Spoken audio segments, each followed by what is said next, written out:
ಜಾತಿ ಜ್ವಾಲೆ ಏನಾಗುತ್ತೆ ಅನ್ನುವಂಥ ಕುತೂಹಲ ಇತ್ತು. ಸರ್ಕಾರ ಸಮಯವನ್ನ ಮುಂದೂಡುವಂಥ ಪ್ರಯತ್ನವನ್ನ ಮಾಡೇ ಮಾಡುತ್ತೆ ಅನ್ನುವಂಥದ್ದು ಗೊತ್ತಿತ್ತು. ಪಬ್ಲಿಕ್ ಟಿವಿಯ ಬಿಗ್ ಎಕ್ಸ್ಕ್ಲೂಸಿವ್ ಆಗಿರುವಂಥ ಸುದ್ದಿಯನ್ನ ನಿಮ್ಮ ಮುಂದೆ ಇಡ್ತಾ ಇದ್ದೀವಿ. ಏನದು? ಇವತ್ತು ಡೇಟಾ ರಿಲೀಸ್ ಇಲ್ಲ, ಜಾತಿ ಗಣತಿ ಅಂಕಿ ಸಂಖ್ಯೆ ಬಿಡುಗಡೆ ಇಲ್ಲ. ಇವತ್ತು ಪಬ್ಲಿಕ್ ಟಿವಿಗೆ ಉನ್ನತ ಮೂಲಗಳ ಮಾಹಿತಿ ಲಭ್ಯವಾಗ್ತಾ ಇದೆ. ಸಮಯವನ್ನ ತಳ್ಳುವಂತ ಕೆಲಸವನ್ನ ಈ ಸರ್ಕಾರ ಮಾಡುತ್ತೆ, ಯಾವ ಅನುಮಾನನೂ ಇಟ್ಕೊಳ್ಳಕ್ ಹೋಗ್ಬೇಡಿ. ಇವತ್ತು ಡೇಟಾ ರಿಲೀಸ್ ಮಾಡಲ್ಲ. ಪಬ್ಲಿಕ್ ಟಿವಿ ಬಿಗ್ ಎಕ್ಸ್ಕ್ಲೂಸಿವ್ ಆಗಿರುವಂತಹ ಸುದ್ದಿಯನ್ನ ನಿಮ್ಮ ಮುಂದೆ ಇಡ್ತಾ ಇದ್ದೀವಿ. ಜಾತಿ ಗಣತಿ ಅಂಕಿ ಸಂಖ್ಯೆಯನ್ನ ಬಿಡುಗಡೆ ಮಾಡುವಂತ ಲೆಕ್ಕಾಚಾರಗಳು ಇವತ್ತಿಲ್ಲ ಅನ್ನುವಂಥದ್ದು ಪಬ್ಲಿಕ್ ಟಿವಿಗೆ ಉನ್ನತ ಮೂಲಗಳಿಂದ ಸಿಗ್ತಾ ಇರುವಂತಹ ಮಾಹಿತಿ.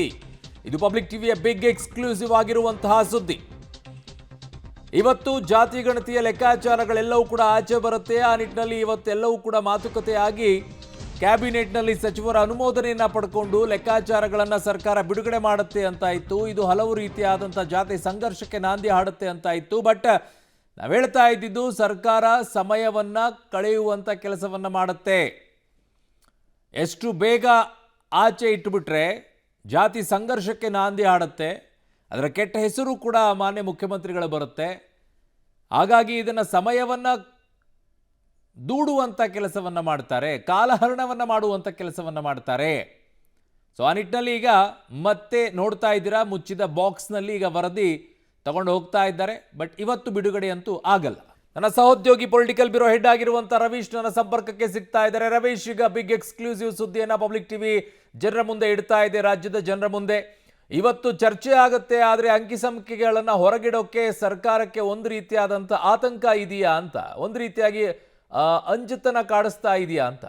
ಅರುಣ್, ಪ್ರಮುಖವಾಗಿರ್ತಕ್ಕಂಥದ್ದು 2024 ಫೆಬ್ರವರಿ 29ನೇ ತಾರೀಕು ಈ ಒಂದು ಜಾತಿಗಣತಿ ವರದಿಯನ್ನು ಸರ್ಕಾರಕ್ಕೆ ಸಲ್ಲಿಕೆ ಮಾಡಿದೆ ಶಾಶ್ವತ ಹಿಂದುಳಿದ ವರ್ಗಗಳ ಆಯೋಗ. ಅಲ್ಲಿಂದ ಇಲ್ಲಿ ತನಕವೂ ಕೂಡ ಎಲ್ಲೋ ಒಂದು ಕಡೆ ದಿನವನ್ನು ತಳ್ತಾ ಬರ್ತಾ ಇತ್ತು, ಮತ್ತು ಬೇರೆ ಬೇರೆ ಕಾರಣಗಳಿಗೋಸ್ಕರ ಮುಂದಾಗ್ತಾ ಬಂತು. ಅಂದರೆ ಲೋಕಸಭಾ ಚುನಾವಣೆ ಇದೆ, ಇದ್ರ ಮೇಲೆ ಇಂಪ್ಯಾಕ್ಟ್ ಆಗ್ಬಿಡುತ್ತೆ, ಇದು ಒಂದು ರೀತಿಯಲ್ಲಿ ಕಾಂಗ್ರೆಸ್ ಪಕ್ಷಕ್ಕೆ ನಷ್ಟ ಆಗ್ಬೋದಾ, ಲಾಭ ಆಗ್ಬೋದಾ, ಈ ರೀತಿಯ ಬೇರೆ ಬೇರೆ ರೀತಿಯ ತುಲನೆಯಲ್ಲೇ ಕೂಡ ಕಾಲವನ್ನು ಕಳೆದರು. ಜೊತೆಗೆ ರಾಷ್ಟ್ರ ಮಟ್ಟದಲ್ಲಿ ಜಾತಿ ಗಣತಿ ವಿಚಾರವಾಗಿ ಅಬ್ಬರಿಸಿ ಬೊಬ್ಬಿರ್ತಿದ್ದಂಥ ರಾಹುಲ್ ಗಾಂಧಿ ಅವರು ಕರ್ನಾಟಕದ ವಿಚಾರಕ್ಕೆ ಬಂದಂಥ ಸಂದರ್ಭದಲ್ಲಿ ಗ್ರೀನ್ ಸಿಗ್ನಲ್ನ ಕೊಡೋದಕ್ಕೆ ತಡ ಮಾಡ್ತಾ ಇದ್ರು. ಆದರೆ ಎಲ್ಲೋ ಒಂದು ಕಡೆ ಈಗ ಯಾವುದೇ ರೀತಿಯ ಚುನಾವಣೆಗಳು ಇಲ್ಲ, ಅದನ್ನು ಲೋಕಲ್ ಬಾಡಿ ಚುನಾವಣೆ ಸಂದರ್ಭದಲ್ಲಿ ನೋಡ್ಕೊಳ್ಳೋಣ ಅನ್ನೋ ತೀರ್ಮಾನಕ್ಕೆ ಬಂದಿದ್ದು ಈಗಾಗಲೇ ರಾಹುಲ್ ಗಾಂಧಿ ಮತ್ತು ಹೈಕಮಾಂಡ್ನ ಗ್ರೀನ್ ಸಿಗ್ನಲ್ ಕೂಡ ಸಿಕ್ಕಿದೆ. ಆದರೆ ಡೇಟಾ ಇವತ್ತು ರಿಲೀಸ್ ಆಗುತ್ತಾ? ಖಂಡಿತವಾಗಿ ಕೂಡ ಇಲ್ಲ ಅಂತ ಕೂಡ ಸರ್ಕಾರದ ಮೂಲಗಳು ಹೇಳ್ತಾ ಇರ್ತಕ್ಕಂಥದ್ದು. ಇವತ್ತು ಯಾವುದೇ ಕಾರಣಕ್ಕೂ ಕೂಡ ಜಾತಿ ಗಣತಿಯ ಒಂದು ಡೇಟಾ ರಿಲೀಸ್ ಆಗೋದಿಲ್ಲ. ಕೇವಲ ಆ ಒಂದು ವರದಿಯಲ್ಲಿ ಏನಿದೆ ಅನ್ನೋದ್ರ ಬಗ್ಗೆ ಕೂಡ ಒಂದು ರೀತಿಯಲ್ಲಿ ಚರ್ಚೆ ಮಾಡ್ತಾರೆ. ಅಧಿಕೃತವಾಗಿ ಯಾವುದೇ ರೀತಿಯ ಅಂಕಿ ಸಂಖ್ಯೆಗಳನ್ನು ಸರ್ಕಾರ ರಿಲೀಸ್ ಮಾಡೋದಿಲ್ಲ ಅಂತಲೂ ಕೂಡ ಹೇಳಲಾಗ್ತಾ ಇದೆ. ಹಾಗಾಗಿ ಅದಕ್ಕೆ ಸಂಬಂಧಪಟ್ಟಂತೆ ಜಾತಿ ಗಣತಿಯ ಒಂದು ಸಾಧಕ ಬಾಧಕಗಳನ್ನು ಚರ್ಚೆ ಮಾಡಬೇಕು. ಅದರ ಅಧ್ಯಯನಕ್ಕೆ ಸಂಬಂಧಪಟ್ಟಂತೆ ಕ್ಯಾಬಿನೆಟ್ ಉಪಸಮಿತಿಯನ್ನು ರಚನೆ ಮಾಡುವಂತಹ ಸಾಧ್ಯತೆಯೂ ಕೂಡ ಇರತಕ್ಕಂಥದ್ದು. ಯಾಕೆಂದರೆ ಕೆಲವರು ವೈಜ್ಞಾನಿಕವಾಗಿ ಆಗಬೇಕು ಸಮೀಕ್ಷೆಯನ್ನು ನಡೆಸಿರ್ತಕ್ಕಂಥ ಹಿನ್ನೆಲೆಯಲ್ಲಿ ಎಲ್ಲ ಒಂದು ಕಡೆ 30-40% ಸಮೀಕ್ಷೆ ಕೂಡ ನಡೆದಿಲ್ಲ ಅಂತಲೂ ಕೂಡ ಹೇಳ್ತಾ ಇದ್ದಾರೆ. ಆದರೆ ಜಾತಿಗಣತಿ ವರದಿಯನ್ನು ಕೊಟ್ಟಂಥ ಸಂದರ್ಭದಲ್ಲಿ ಬೆಂಗಳೂರಿನಲ್ಲಿ 80% ಸಮೀಕ್ಷೆ ಆಗಿದೆ. ಜೊತೆಗೆ 6 ಕೋಟಿ ಚಿಲ್ಲರೆ 6 ಕೋಟಿ 30 ಲಕ್ಷ ಒಂದು 2011 ಜನಗಣತಿಯ ಸಂದರ್ಭದಲ್ಲಿ ಏನಿತ್ತು ಅದರಲ್ಲಿ 6 ಕೋಟಿ ಜನರನ್ನು ನಾವು ಸಮೀಕ್ಷೆಗೆ ಒಳಪಡಿಸಿದ್ದೇವೆ ಅಂತ ಕೂಡ ಅವರು ವರದಿಯಲ್ಲಿ ಹೇಳ್ತಾರೆ. ಆದರೆ ಈ ವರದಿಯನ್ನು ಸಾಕಷ್ಟು ಕ್ಯಾಬಿನೆಟ್ನಲ್ಲಿ ಇರ್ತಕ್ಕಂಥ ಕೆಲ ಸಚಿವರು ಕೂಡ ಒಂದು ರೀತಿಯಲ್ಲಿ ಒಪ್ತಾ ಇಲ್ಲ, ಜೊತೆಗೆ ಕೆಲ ಸಮುದಾಯದವರು ಕೂಡ ಇದನ್ನು ಒಪ್ತಾ ಇಲ್ಲ. ಅಂದರೆ ವೈಜ್ಞಾನಿಕವಾಗಿ ಮಾಡಬೇಕಾಗತ್ತೆ ಅಂತ. ಈ ನಿಟ್ಟಿನಲ್ಲಿ ಇವತ್ತು ಚರ್ಚೆ ಹಂತದಲ್ಲೇ ಅದನ್ನು ಬಿಟ್ಬಿಡ್ತಾರೋ ಅಥವಾ ಉಪಸಮಿತಿಯನ್ನು ರಚನೆ ಮಾಡಿ ಅಧ್ಯಯನ ಮಾಡಿ ಆ ಬಳಿಕ ಸರ್ಕಾರ ನಿರ್ಧಾರ ಮಾಡುತ್ತೆ ಅಂತ ಹೇಳ್ತಾರನ್ನು ಕೂಡ ಕಾದು ನೋಡಬೇಕಾಗುತ್ತೆ.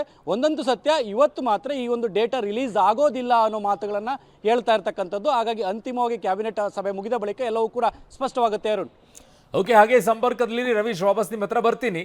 ಜಾತಿ ಗಣತಿಯ ಲೆಕ್ಕಾಚಾರಗಳು ಏನು ಎತ್ತ ಅನ್ನುವಂಥದ್ದನ್ನು ಹಿಂದೆಯೂ ಕೂಡ ಒಂದಿಷ್ಟು ಸೋರಿಕೆಗಳಾಗಿತ್ತು, ಇಲ್ಲ ಅಂತಲ್ಲ.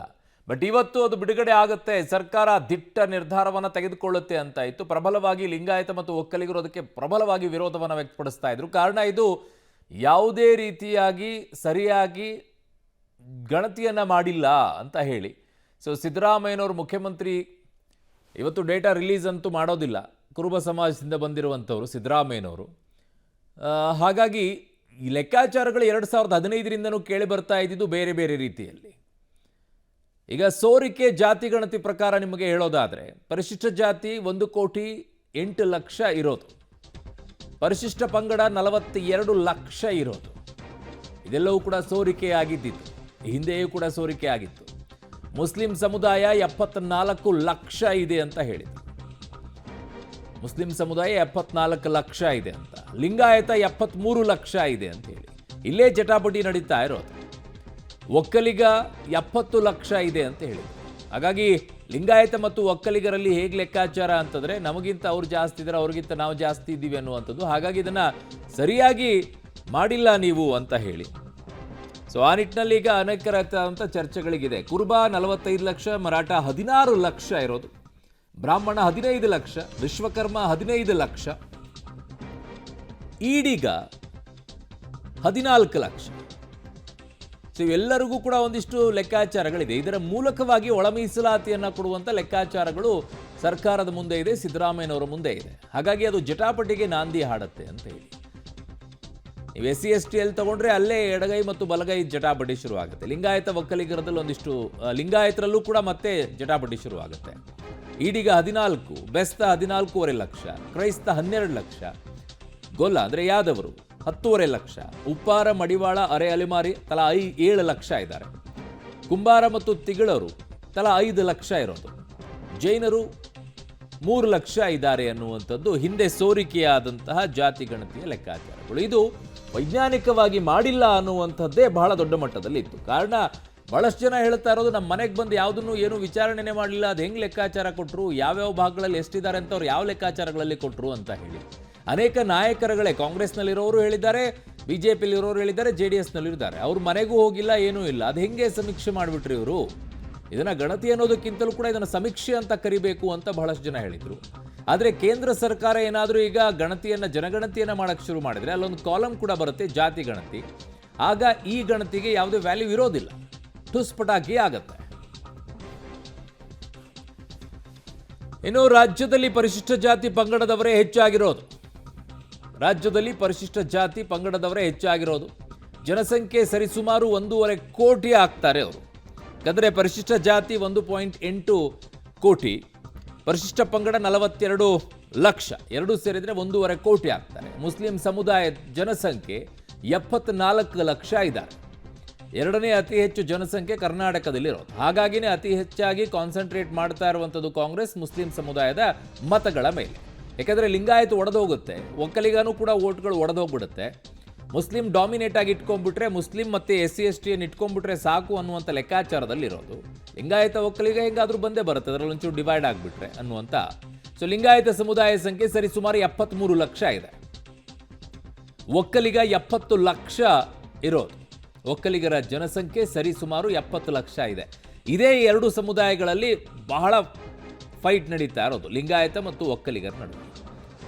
ಇನ್ನು ಹಿಂದುಳಿದ ವರ್ಗಗಳ ಮಾಜಿ ಅಧ್ಯಕ್ಷ ಕಾಂತರಾಜು ಅವರದು ವೈಜ್ಞಾನಿಕ ಅಲ್ಲ ಅಂತ ಕಾಂತರಾಜು ಸಮಿತಿಯವರದ್ದು ವಾದ ಮಾಡ್ತಾ ಇದ್ದಾರೆ ಕೆಲವರು.